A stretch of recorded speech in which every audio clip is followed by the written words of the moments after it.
মানিকগঞ্জে শীতকালীন সবজি চারা উৎপাদনে ব্যস্ত কৃষকরা। শীত মৌসুম শুরুর আগেই মানিকগঞ্জে শুরু হয়েছে শীতকালীন সবজির চারা উৎপাদনের কর্মযজ্ঞ। হাজারো কৃষক ব্যস্ত সময় কাটাচ্ছেন ফুলকপি, বাঁধাকপি, বেগুন, করলা, লাউ, মূলা, শসা, পটল সহ নানান সবজির বীজতলা তৈরি ও পরিচর্যায়। কম খরচে বেশি লাভের আশায় আগাম জাতের সবজি চাষে ঝুঁকছেন কৃষকেরা। জেলার ৭টি উপজেলার মধ্যে সিংগাইর, সাটুরিয়া ও সদর উপজেলায় এর প্রস্তুতি সবচেয়ে বেশি চোখে পড়ছে।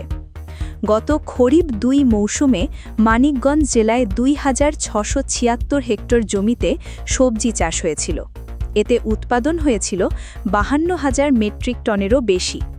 এবার লক্ষ্যমাত্রা ধরা হয়েছে ২,৪৯৬ হেক্টর জমিতে।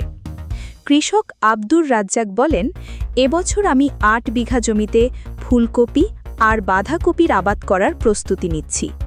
বীজতলায় চারা উৎপাদন করেছি, এখন জমিতে রোপণের কাজ করছি। নতুন প্রজন্ম যুক্ত হচ্ছে এই চাষে।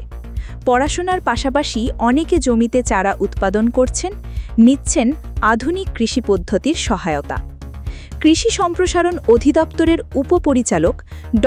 বরি নূর আহমেদ বলেন, আগাম সবজি উৎপাদন হলে বাজারে চাহিদা পূরণ হবে আর কৃষকেরাও ভালো লাভ পাবেন। কৃষি বিভাগের পক্ষ থেকে নিয়মিত পরামর্শ দেওয়া হচ্ছে।